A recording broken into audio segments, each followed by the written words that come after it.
Recording in progress. Yeah, so today we are doing the 8, right? And we are doing Lesen and Horen chapter 4, and we are going to expand everything that we have learned so far. But last time that we did the basic sentence rule in German, I told you guys that the forming a basic statement in German is going to be subject plus verb plus other tense, right? And as we are progressing, I'll be adding more information to it. Since that time, we didn't know about time and all that. So that's why I was just like forming a statement in subject, verb, other things. But now that we are going to add time to it and so on, this is going to be the full structure in German, which is subject plus verb plus time plus other things. And if you check English, right? Let's check this example here. We have I learned German on Monday. The structure with English is different, right? And if you always apply the English structure, you get it wrong. Because with the English structure, it's subject plus verb, other elements, and time is at the last place. By German, time will always be as number 3, not at the last place. So it's going to be subject plus verb plus time plus other elements. So an example is going to be Ich lerne am Montag Deutsch. That means that I learned German on Monday. Or we can also start with the time, just like how English we say that on Monday I learned German. But if you check the English structure here, here is the pronoun. But German verb is always at number 2, apart from yes or no question, right? So with the time, it's going to be am Montag lerne ich Deutsch, right? That means that the time is going to start and the verb will be at number 2, the pronoun will come and other things will follow. But let's check these two rules again and understand why we are supposed to use both in our writing. So sometimes if you know why you are using something, it makes it easier or it helps you to understand. Let's take a like. I say that each high self Alex.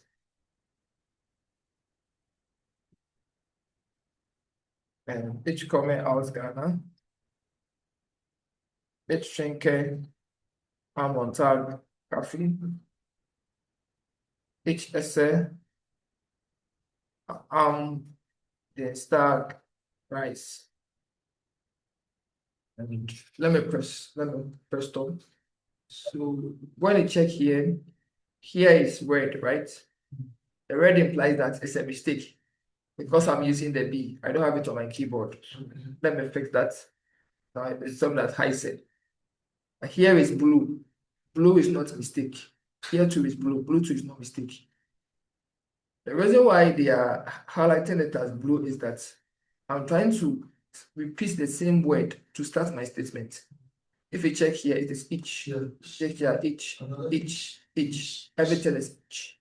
And A1, because you don't have a lot of vocabs, probability of you using each to always start your phrase is very, very high.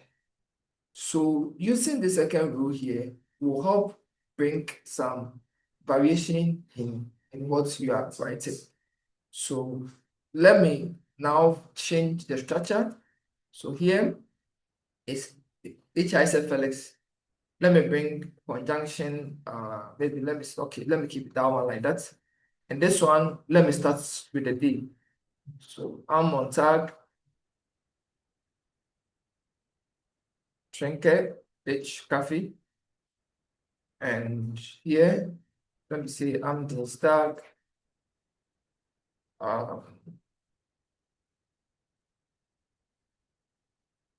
esse ich rice. Okay, so these are some few. Let me just fix this few errors here. Good. So now let me just clear this one. So like if I should clear this one, you realize that now they're telling me that splendid, no errors found. So it's the same phrase, right? Just that here, I just started with time, right? And it brought some variations in it. So that's why you must use these two phrases in your writing. It helps you so that you don't repeat the same word all the time or try to use the same pronoun each all the time to form your phrase. So now let me ask you guys one basic question.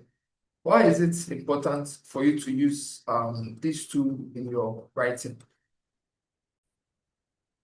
Recording in progress. So in summary, using these two will help bring some variation in your writing so that you don't repeat one word like each, and so on all the time throughout your writing. Okay. And we also did some, but in case you have any question, you can always chip in, right? But we also did some conjugating of verbs. And I told you that when you are using the H, the verb will end with E. So here is each learner. When you are using the do, it will end with XC. So do less. When you are using the he or she or it will end with a T. So SZ, excellent. When you are using the VL, it comes back to normal. So VL learning, EL length, and Z learning, right? That's some basic revision about verb conjugation. And I also introduced the articles to you guys, like the man, which is masculine, the Frau, which is feminine, das Kind, which is neuter. And we have here the indefinite article, which we are going to learn more about that. The indefinite article is just a or an, right? So we are going to learn more about these indefinite article. But that one too is having masculine and feminine and so on, like how the definite article too is having some. But we will check that as we progress. And these are some common phrases that we have done so far that you can come back to it and read through by yourself. It's just some basic common phrases that we have learned so far. So you can just come back to it and come and read through. But let's check the tenses in German. So in German, we are going to have four tenses. Like we have the present statement, which is present. We have Präteritum,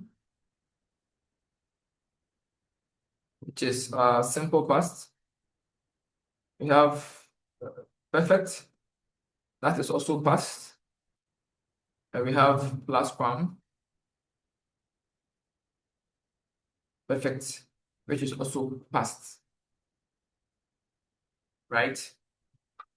And what we have learned so far in German is the present. That is the basic conjugation. Recording in progress. Yeah, so the perfect in English is going to be the present perfect tense.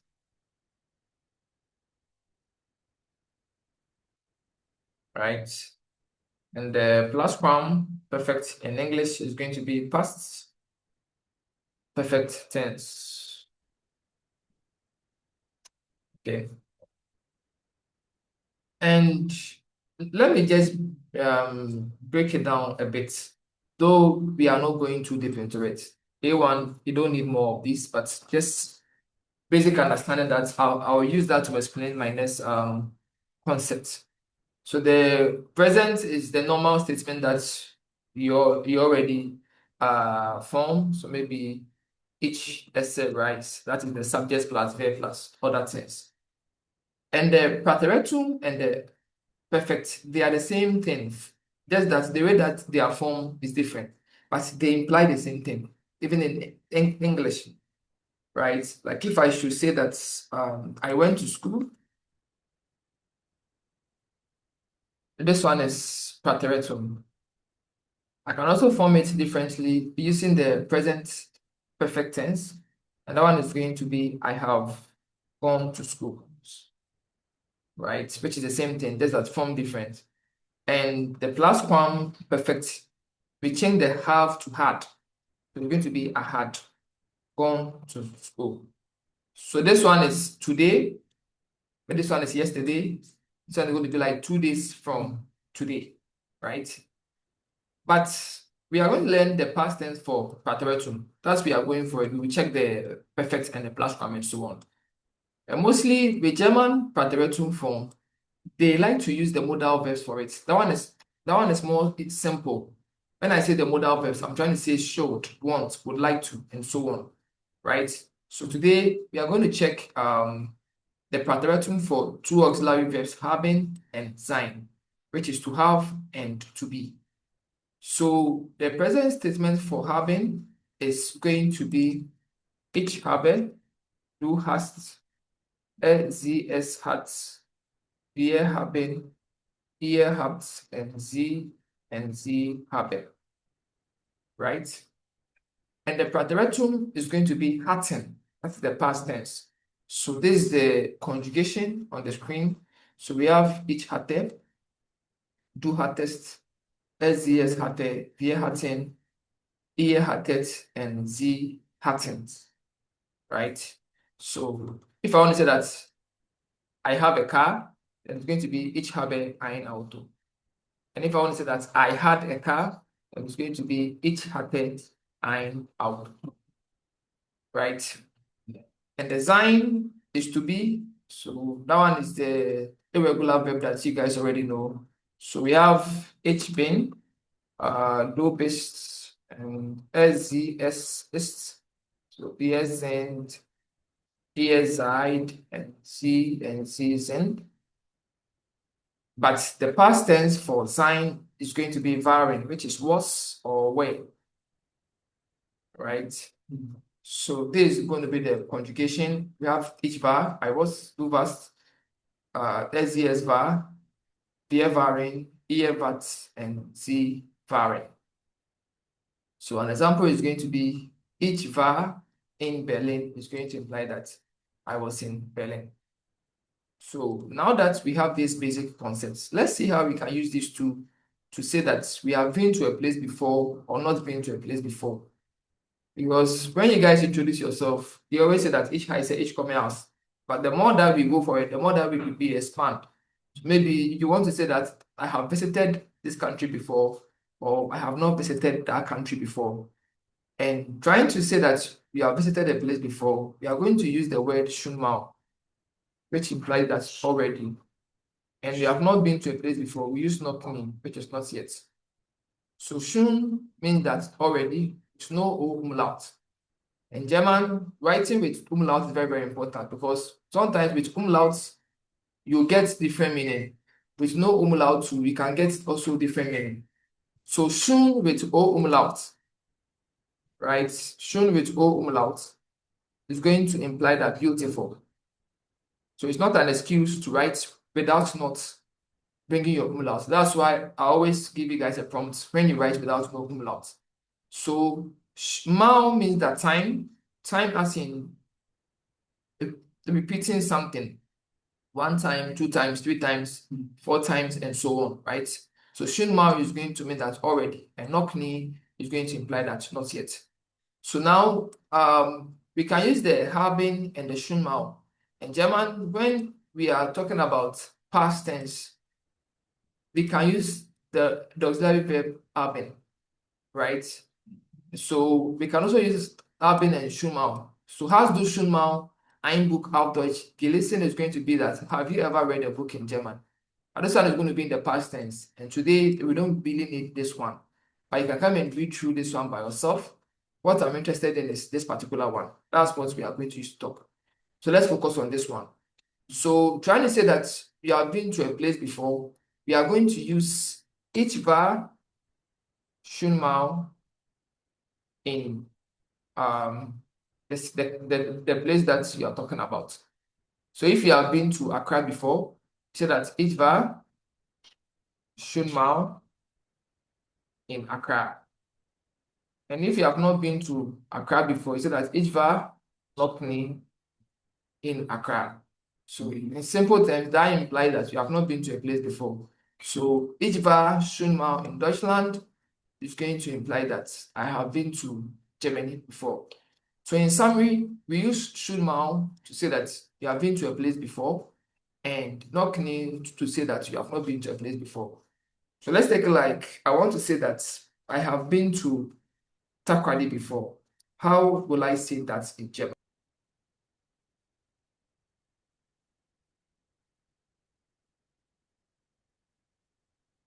Recording in progress. So let's check. Yeah. So I mean, trying to say that you have been to a place before. You are going to use Shunmao, like the verb, right? And Nokni is going to mean that you have not been to a place before. Recording in progress. So let's check how to describe location in German, right? And trying to describe location, we are going to use the verb liegen, right? In German, one word can sometimes have different functions.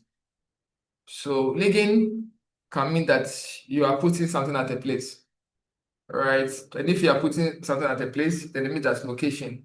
So we can also use liegen to say that, okay, my house is located here, or Accra is located in this particular place. So let's check the conjugation for liegen as trying to use it to say that it is located. So we have ich liege, du liegst, es liegt, wir liegen, ihr liegt, and sie liegen, right? So if I say that Berlin liegt in Deutschland, then it's going to mean that Berlin is located in Germany. And here is a T because Berlin is what? It. If I don't want to use Berlin, I would say that it is located. The assignment that you guys did yesterday, I taught you how you can convert nouns to pronouns. So since Berlin is neuter, if I don't want to use the Berlin and I want to use the pronoun, then it's going to be what? Es liegt in Deutschland. And like if you're using the X, it ends with what? A T. So that's why here is what? Berlin. And let's check the four corners of directions. So we have east as Osten, we have west as Westen, we have Süd as Süden, and we have north as Norden. And German, the more you advance, they have more rules that when this word is not like in a statement, sometimes you will just see Ost, you see West, you see North, and you see Süd. These are the infinitive. If I say the infinitive, that is the original word, right? But if you are putting it in a statement, we have something called adjective declension. Okay. We have not done the indefinite article yet, but maybe I can form a phrase like maybe that is ein Tisch and ich suche einen Tisch. So Tisch here implies that table, right? But here is ein Tisch and here is einen Tisch. But they are all table, but here is en. Let me just clear the en from here and just keep it like this. And you see that they will tell me that there is something wrong. But here is ein Tisch, here too is ein Tisch. So why is this wrong? Because we have something called adjective declension, right? So which we will learn more about that as we are progressing. But as far as we have in front of this particular word, we are going to add en to it. When this im is not there, we are not going to add any en, right? Which we have explanation for it, but we will not stress too much about that today. So Berlin liegt im Osten von Deutschland will imply that Berlin is located in the east of Germany. And Köln liegt im Westen von Deutschland is going to mean that Köln is located in the west of Germany. And München liegt im Süden von Deutschland is going to imply that München is located in the south of Germany.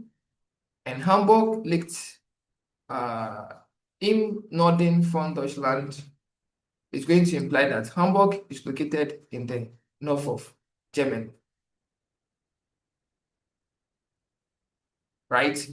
So we have Leipzig liegt im Osten von Deutschland.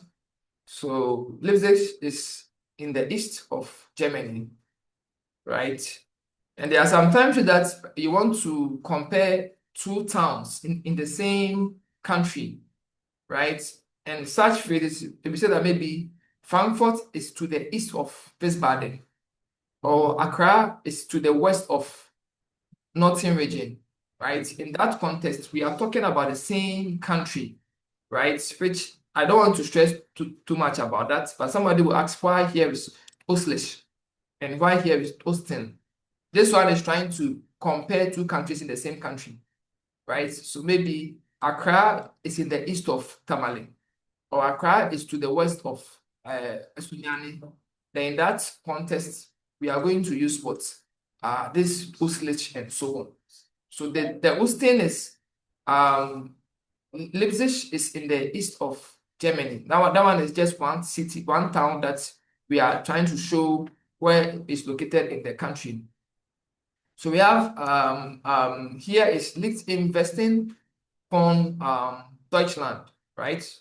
So, and here is the Stadt liegt westlich von Fluss. So this one is in the country, and we are trying to show where the direction lies, towards the direction. So Stuttgart liegt im Süden von Deutschland. Stuttgart is located in the south of Germany, the general overview, right?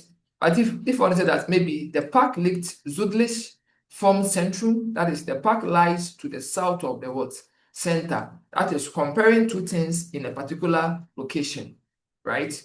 And Bremen liegt im Norden von Deutschland. Bremen is located in the north of Germany, and that hotel liegt nördlich vom Bahnhof. The hotel lies to the north of the train station. Okay, so that's the whole concept of Osten, Westen, Süden, and nördlich, and Norden, and so on. So now let's do some basic practice. I want to say that Takoradi is located in the south of Ghana. How will I say that in German? So this one is Takoradi liegt im Süden, Takoradi liegt im Norden, Takoradi liegt im Osten, and Takoradi liegt im Westen von Ghana. Now let's check how to use another W word called vorhin. And last time that we did the W words, I told you that there are three types of word, but we only did two. We did the vo, which is where, which is for location, and we did woher, which is also where, which is origin, and wohin, which is also where. That's what we are learning today. The one is going to be direction. So we use vo for location. That is when you're at one place, there is no movement. And we use woher for origin. We use wohin when you are going towards a place, right? When you are driving and you are moving, it's going to have the meaning where to, right? Where to is going to be for him, right? So anytime that there is direction, then we are going to use both for him. So let's check here. So vo is used about location and used with in. So when you check location, we say each wohnen in, right? So wo bist du? Ich bin in der Schule, I'm in the school, and wo wohnen by the Elton is going to imply that meine Eltern wohnen in Berlin. That means that my parents live in Berlin. So that means that wo goes with what? In. Now let's check wohin. Wohin goes with nach. Maybe you are driving home, you are going somewhere. We are going to use nach. So if I'm going to Accra, it's going to be ich fahre nach Accra. Or ich gehe nach Accra. That means that I'm going to Accra. And A1, all the countries that, or the towns that, majority of the towns that we are going to talk about, they are not having any article, right? I told you that German, all the nouns, they have articles. So even countries in German have article.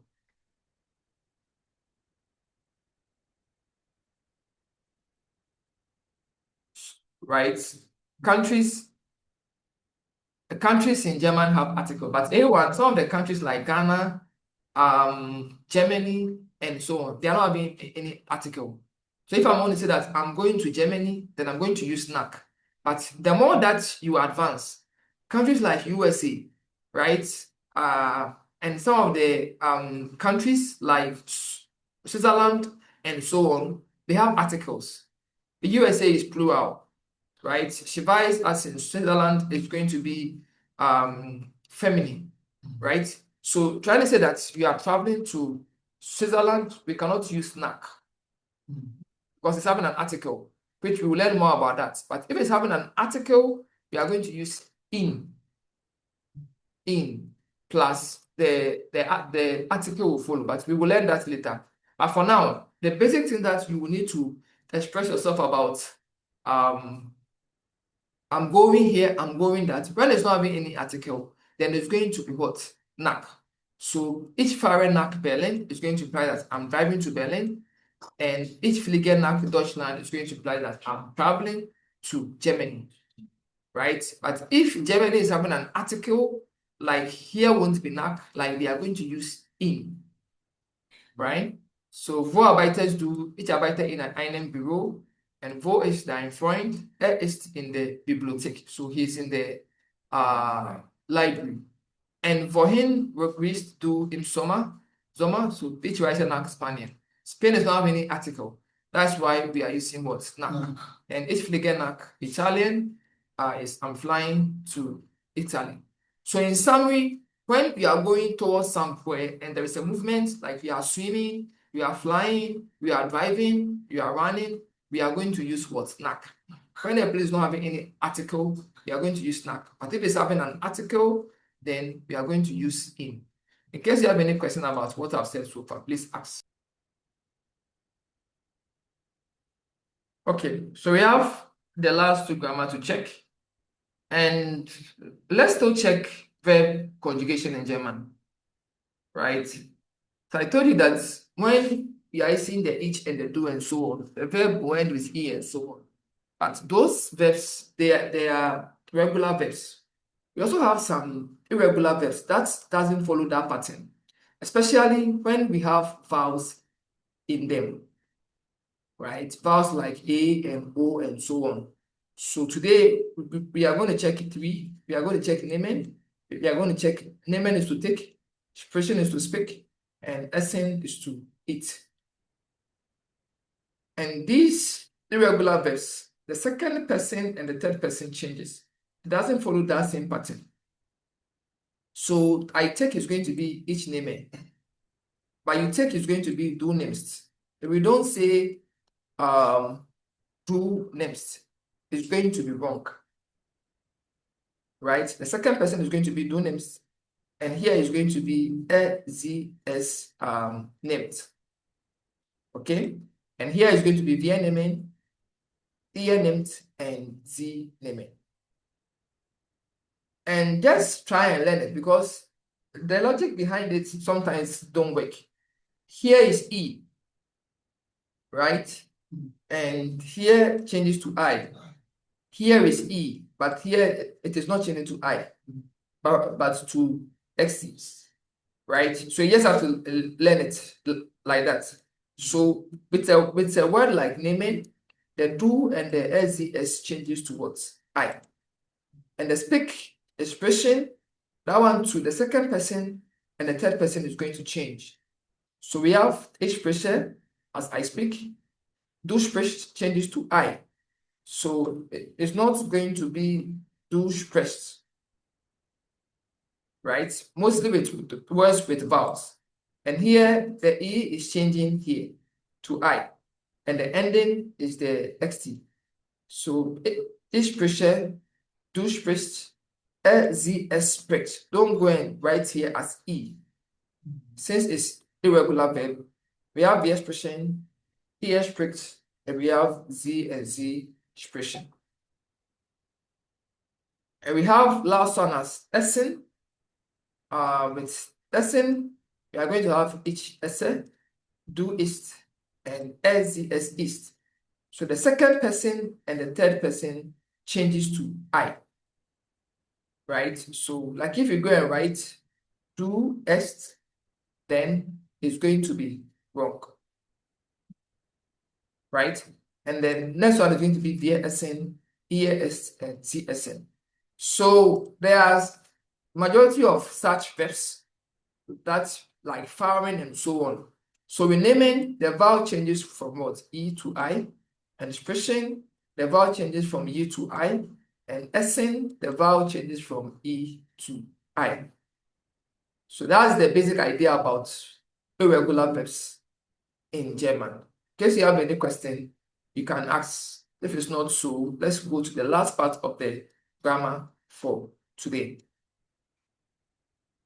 And I also introduced all the pronouns to you guys. I introduced the ich, I introduced the du, I introduced the SZS, I introduced the wir, I introduced the ihr, and I introduced the sie. These are personal pronouns. But we also have indefinite pronoun, which is someone. And we use someone if we don't want to specify the gender. For example, I would say that Felix is dancing, right? If I don't want to specify the name, I will say he is dancing. And if I don't want to specify the gender, I will say someone is dancing. So that's this one. We don't know whether it's masculine or feminine or neuter. So someone in German is going to be man with one N. And it's in the same family with the SZS and man. So if you say man is, then it's going to imply that someone is eating. And probability of using man for man in English is very high. But in case you want to say man as a male person or your husband, then it's going to be double N. Right? So man is a noun used to refer to a male person. And man with one N is going to be an indefinite pronoun used to make general statements about people or unspecified individuals. Right? So in general, when you want to say someone or trying to say that you in general, right? We don't want to specify, like more like one or people in general, then that one is going to be man with one N. But if you want to specify like maybe your husband and so on, then it's going to be what? Man with double N. So here is an example. Man soll nicht lügen, one should not lie. Somebody will ask that it is the subject plus verb. So why is the looking at the last end? This one is a modal verb, which in German, they also have a modal verb rule, which we are going to learn more about that later, right? So that's the reason why this one is at the last end. So man soll nicht lügen is going to imply that one should not lie. And man can hear gut essen is going to mean that you can eat well here, right? So in summary, these are all the pronouns in German that you must know. And we also did the irregular verbs in German. And now I've introduced all the W words to you guys, as in where, vorhin, wo, and woher. And I also introduced the four corners of direction, that is the east, the west, the south, the north. And I also introduced the liegen as in located, and trying to say that you have been to a place or not been to a place before is the schon mal, and the past tense of haben and the sein, which is had or were, and the basic statement rule, that is the subject plus verb, and these two rules. So that should be all for this particular chapter. And this chapter, we did not do any group practice. So you can just progress to your assignment book and do your assignments. Okay, thank you.